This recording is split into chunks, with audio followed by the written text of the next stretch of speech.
तो आज हम बात कर रहे हैं स्त्री मूवी की। इस मूवी की कहानी ऐसी है कि एक गांव होता है जहां पर एक स्त्री आती है जो कि एक चुड़ैल होती है और वो उस गांव से मर्दों को उठा के ले जाती है। सारे गांव के मर्द डरे हुए होते हैं और सब अपनी दीवार के बाहर लिख देते हैं ओ स्त्री कल आना। मतलब ये क्या लॉजिक हुआ, ओ स्त्री कल आना, और वो पढ़ के चली जाती है, यानी वो पढ़ सकती है। जबकि ज़्यादातर फिल्मों में ये बताया जाता है कि आत्माएं जो होती है वो पढ़ ही नहीं सकती, सिर्फ इंसानों की बातें सुन सकती है। लेकिन यहाँ पर ये पढ़ी लिखी भूतनी होती है और पढ़ती ही चली जाती है, मान भी जाती है लिखा हुआ देखकर।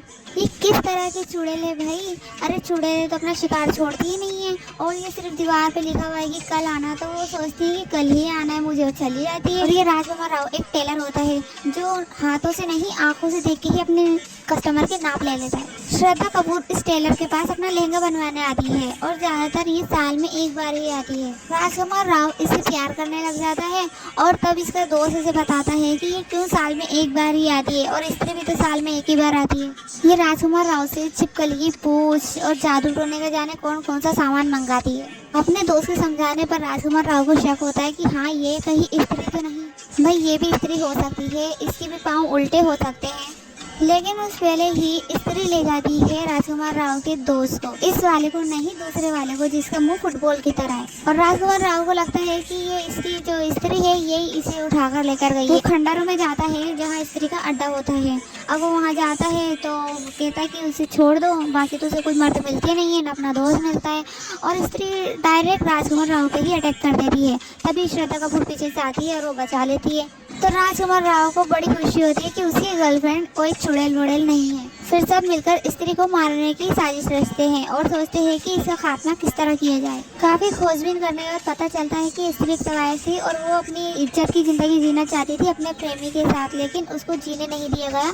उसे गांव वालों ने मिलकर मार दिया था, इसलिए वो गांव के मर्दों को उठाकर ले जाती है। क्योंकि राजकुमार राव एक मासूम इंसान है, टेलर होते हुए भी वो किसी लेडीज को हाथ नहीं लगाते और ऐसे ही आंखों से नाप ले लेते हैं, और वो दिल के साफ है, इसलिए राजकुमार के हाथों ही स्त्री का खात्मा लिखा हुआ होता है।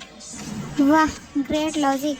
ये मूवी बना रहे हैं, हमको बेवकूफ़ बना रहे हैं। तो भाई ये लोग चले जाते हैं उस स्त्री को मारने के लिए, और राजकुमार राव भी वो जैसे ही अटैक करती है तभी श्रद्धा कपूर पीछे से कुछ धूल से फेंक देती है और इतने स्ट्रॉन्ग चुड़ैल बेहोश हो जाती है। राजकुमार राव को वो खंजर देती है और कहती है कि इसे मार दो, तुम्हारे हाथों से ही मरेगी ये। लेकिन राजकुमार राव होते हैं दयालु, वो नहीं मारते। वो कहते हैं कि गांव के लोगों ने जो किया वही हम करें, हम इसे मारना नहीं चाहते। तो श्रद्धा कपूर कहती है कि इसी चुटिया काट दो, इससे ये मरेगी नहीं, लेकिन ये इसकी शक्तियाँ खत्म हो जाएगी।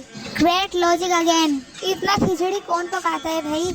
तो राजकुमार राव उसे चोटी काट देता है और वो बड़ी आसानी से चली जाती है। जो इतने सालों से मर्दों को डरा रही थी, पूरे गांव को डरा रही थी, वो इतनी आसानी से चली जाती है। फिर श्रद्धा कपूर का भी जाने का वक्त आ जाता है और वो भी विक्की प्लीज बोल के जाके अपनी बस में बैठ जाती है और चली जाती है। और बस में बैठे 2 मिनट भी नहीं होते कि वो गायब हो जाती है, और जो स्त्री की उन्होंने छुट्टियाँ काटी थी वो अपनी ही चोटी में लगा लेती है। तो इसका क्या मतलब हुआ?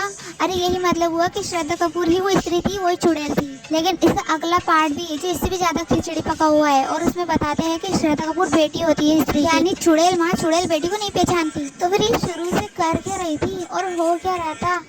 ये स्त्री को भगाने आई थी, गांव को बचाने आई थी। तो भाई ये बात तो ये अपनी माँ से मिलके भी वैसे कर सकती थी, इसकी माँ है, इसकी बात मान जाती। खैर जो भी था, फिल्म को एंटरटेनमेंट के हिसाब से बनाया गया, तो ये फिल्म बहुत ही अच्छी है उस हिसाब से। 3 घंटे का अच्छा टाइम पास ही है और लाइट कॉमेडी भी है, एंड सबने अच्छा काम किया मूवी में और सबकी एक्टिंग भी बहुत बेस्ट थी।